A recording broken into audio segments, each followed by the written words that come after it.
My husband Jack revealed Andy's prenuptial agreement upon receiving his inheritance, declaring, "I don't need a life with you anymore. I'm inheriting $5 million. I don't need you when I have that money." His cold words signaled the demise of our marriage after years of living together. I felt like a mere obstacle in his pursuit of wealth, but he remained oblivious to the significant secret tied to the $5 million inheritance. "Mom, is it true that Grandpa is in critical condition?" My daughter Sophie's unexpected question caught me off guard.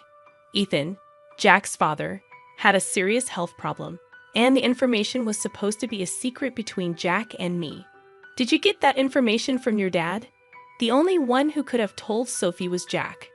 "Yes, and on a call from Dad, he told me to renounce Grandpa's inheritance." Sophie's words unsettled me. With a single phone call, my peaceful life was about to be shaken. A few days after Sophie's revelation, Ethan passed away peacefully. Since getting married, I had lived with Jack's parents, providing unwavering support during their health struggles. It had been 5 years since Jack's mother passed away, and now, with Ethan's passing, the funeral went smoothly. Yet just as I thought I was free from tension, Jack's behavior underwent a dramatic change. "What are you doing here? Why hasn't it been cleaned properly lately?" Jack frequently pointed out minor dust and small stains. "I'm sorry, I must have missed it. I'll clean it right now." However, the issue wasn't just about cleaning. "Why are you serving this? I wish you'd pay more attention to the taste when you cook." Even the dishes he used to enjoy were now unappreciated. "Is there something bothering you lately?" I gathered the courage to ask, but it only worsened his mood. "It's useless to deny it. To be honest, the food you make isn't good. I've been tolerating it because my parents never complained, but I've always felt its tastelessness deep down." Jack's words pierced my heart, marking the first time he had criticized me so severely. My mom always cleaned and did laundry perfectly, and at mealtimes she cooked with care without cutting corners. "You're nothing like her. I've been patient, but I can't stand it any longer." This was the first time he compared me to his mother and criticized me. All I could do was deeply reflect on myself. "I'm truly sorry. I couldn't have imagined that he valued my cooking so little." Tears started to flow uncontrollably. "Do you think anything will change if you cry? Your tears mean nothing now. Don't show them to me." Jack abruptly stood up, leaving the house and slamming the door behind him. As he walked away, I called out, "Jack, where are you going? Come back."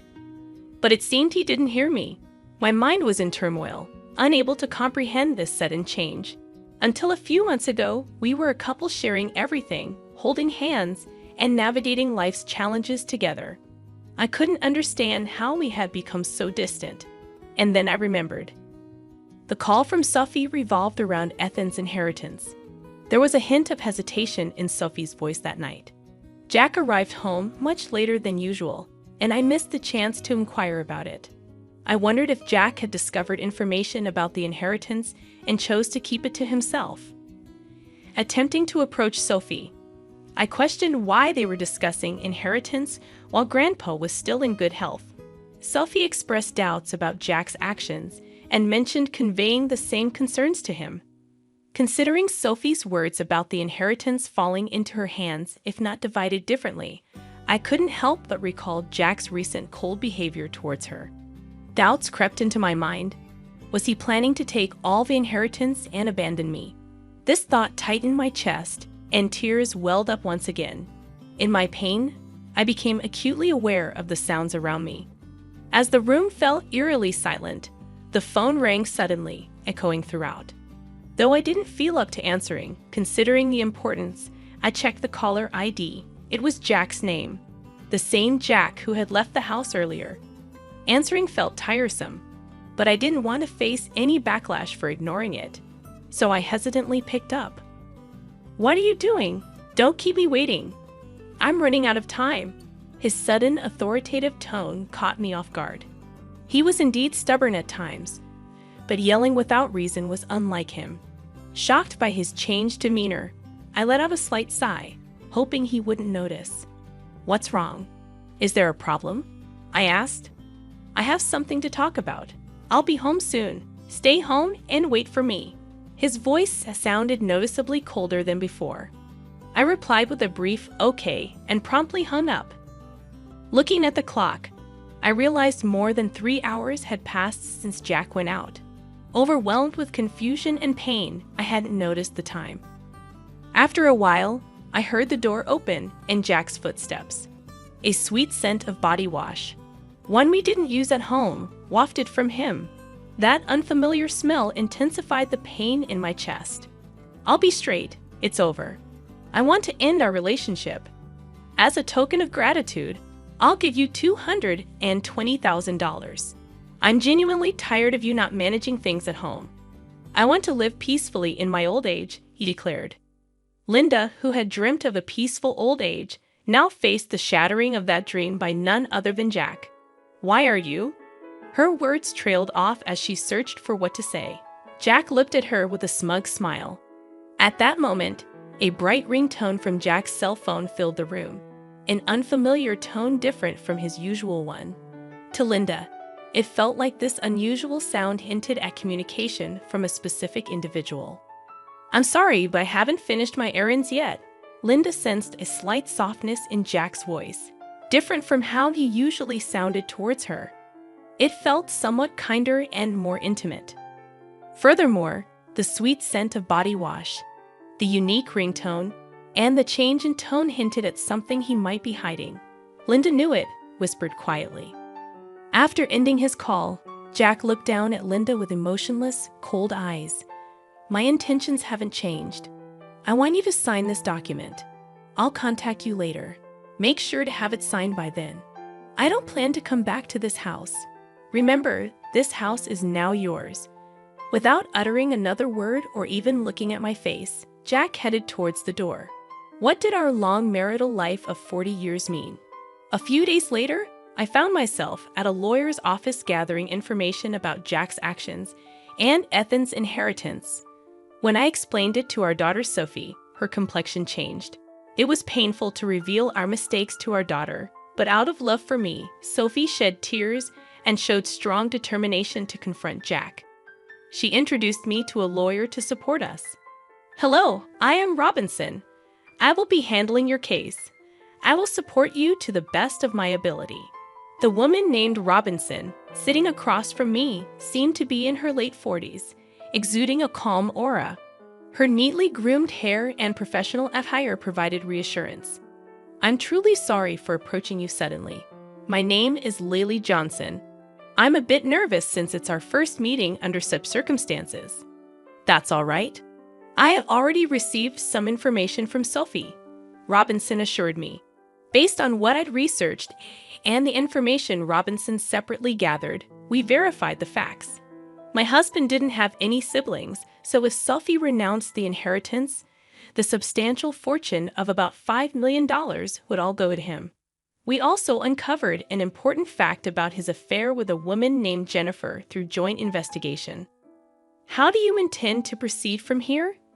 Mrs. Robinson asked in a gentle tone and soft eyes. "Thank you from the bottom of my heart," I said, appreciating her. After exchanging fees and a brief discussion, I quietly left the office. 5 days later, I received a call from Jack proposing a meeting at a quiet cafe. I arrived a bit earlier, choosing a seat by the window to enjoy the calm outside view. When Jack and his new girlfriend Jennifer walked in, he smirked with a sense of pride. "Are you prepared for the divorce?" I was a bit surprised that this was his first statement. It seemed he's convinced he's in full control. "Is this your new associate?" I hadn't expected him to bring her to such an important discussion, and I was astonished at his decision. I wondered if he was the man I once deeply loved, or had he changed because he cheated, or was he always like this? I couldn't tell. "Are you Jack's wife, right?" "My name is Jennifer. I've recently started dating him," she said. Her sudden smile left me grappling to grasp its meaning. "I've read a lot about you from Jack. Seeing you in person, you do look a bit aged. I wonder how Jack endured all these years. I feel a little sorry for him." Indeed, Jennifer seemed to take great care of her appearance, looking much younger than her actual age in her 60s. Compared to her, I might look my age, but I couldn't accept the way she phrased it. Jennifer, it's those tendencies of yours I warned you about. But indeed, if it were me, I would cherish you more, she continued. I know, Linda. I don't want you to overthink it anymore. I just want you to file the divorce papers, Jack interjected. I was taken aback by Jack's expected attitude.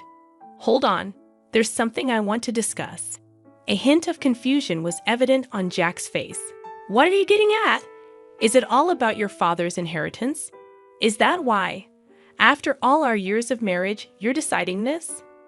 I wanted to know the truth behind all these events. I can't see how my father's inheritance and you are related. That's solely my father's. I've heard detailed stories about your father's vast inheritance from Sophie. I know how much it's worth. So what? That inheritance isn't for you to take. But I'll answer. Actually, more than the inheritance itself, the end of taking care of my parents is one of the reasons I want to part with you. Just a caregiver role. How had Jack seen me only as a caregiver and not the loving wife I used to be? I didn't even have the energy to cry. Can we speed this up, Jack? I want to start a new life. Besides, have you still not let go of Jack? Don't make me repeat myself. I'm not thinking of a new start with you now. I want you to file the divorce papers. Waves of emotion struck my heart with intense anger and deep sadness. My hand quivered slightly. Taking a deep breath, I pulled out the divorce papers. But my name isn't written yet. The situation isn't settled yet. To hand it over, I asked, "You remember promising me the house and money, right?" "Yeah, I did say that. I'm a man of my word, so I plan to give you the house and money." His response surprised me. "You say you're kind. But a truly kind person wouldn't just use their wife as a mere caregiver and then abandon her. So I'm demanding rightful compensation of $30,000 and the rights to the house." "What compensation? When we talked about money, it was supposed to be $20,000. You always nitpick at the very end. Your attitude of trying to pay me the absolute minimum is so obvious. But the difference of $10,000 means a lot to me, so I think $30,000 as compensation is fair." "Your girlfriend, it's Jennifer, right?" I thought of claiming from her too, but in lieu of that, I want to settle for $30,000. And I intend to sign the divorce papers right here in front of you. Unexpectedly, Jennifer commented, $30,000 should be fine, Jack. Pay it if you're satisfied with it. With her statement, Jack finally accepted the alimony of $30,000. Now we need Jack's signature on the land title change document Mrs. Robinson prepared and the notarized alimony agreement. Jack looked surprised by my preparations, but I calmly said, "I have a life to continue to," easing his suspicions. We took out our respective seals, lined up at the designated spot, and Jack smiled as if he anticipated something. "So, Linda, will you sign the divorce papers right now?" "Understood." I agreed, saying, "Here's the divorce paper." As I carefully wrote my name and firmly stamped it, Jack couldn't hold back his laughter and burst into loud guffaws. "With this, you and I no longer have any relationship. Also, I have something to tell you. Actually, I'm set to inherit $5 million, so I didn't need someone like you anymore. Thanks for the divorce. What a foolish ex-wife you had, letting go so easily for just $30,000. It's surprising." Behind me, as I left, the loud laughter of Jack and Jennifer echoed. I hurriedly left and headed to the city hall. My only goal now was to complete this procedure as quickly as possible and sever ties with the two of them completely. They might be laughing happily now, but I wondered how long their happiness would last. A month later, I quickly sold the house I received from Jack, prepared for a new life, and decided to live near my daughter Sophie, who planned to start her life near her husband's parents' home. Since Jack's mother lived nearby, I thought there would inevitably be moments I'd feel cautious. Contrary to my concerns, Sophie's husband warmly welcomed me and was always considerate, which I found very reassuring. My daughter Sophie seemed angry at Jack's actions at first, But when I told her a certain fact, her expression changed completely, and she smiled brightly. I had a hunch that Jack would soon realize my plan. As proof, I deliberately didn't change my mobile number. The day that intuition became a reality came sooner than I thought. From the afternoon, my mobile rang repeatedly, and sure enough, it was Jack. He called many times, but at first, I purposely didn't answer. After receiving repeated calls, I finally picked up. "Hello, why are you doing this?" I couldn't hide my surprise. "What's the matter?" "You called out of the blue, raising your voice. What's the problem?" "Where are you right now?" I thought he might have visited the house we used to live in. But in reality, that house had already been sold, and the new tenant might have moved in, or it could have become an empty lot. Considering this fact, the image of Jack's panicked demeanor surfaced in my mind, and I felt a little sorry for him. "Since we've decided to divorce, there's no need for you to be involved anymore." "Where did Sophie go?" "I can't find her." It seems he went to Sophie's previous house. Of course, she wasn't there. I managed all the information and procedures related to Sophie's husband's family home, so Jack had no way of knowing. He seems to have hit a dead end and contacted me. Yes, actually, Sophie has moved to a new place. Why didn't you tell me something so important? Moreover, did you know about that too? It seems my husband finally realized the truth. By that, are you referring to the significant hidden debt that Ethan had? Actually, when I investigated Ethan's inheritance in detail, I was shocked by the amount of the inheritance. But at the same time, I found out about a considerable hidden debt. Probably, while he was alive, he estimated he could repay the debt with about $5 million and hid that fact from us. However, he passed away midway through repayment, and the hidden debt was left neglected. And when you officially receive an inheritance, you are also obliged to inherit such hidden debts. Jack was blinded by the allure of easy money and neglected thorough verification and investigation. That was his big mistake. So, I have a question. Did you really know about my dad's debt? Jack asked. Information is easy to come by. It becomes clear to anyone with a little search. That's why I noticed it. I imagined Jack turning red with anger on the other end of the phone. Anyway, what about the promised money? What about the money you intended to return? I had my suspicions, but his real goal was money after all. Besides, about that property. If I had known about my dad's debt from the beginning, I wouldn't have gotten involved at all. I understand how you feel. I thought it deep down, but I chose not to say it. But think about it, putting aside the money issue for a moment. You got to marry a very attractive woman, right? Isn't that pretty lucky? Of course, I don't know if Jennifer chose Jack because of his assets, or if it was truly love. As soon as Jennifer found out about my debt, she left me. I thought she would. It's exactly as I expected, Linda. Think about it.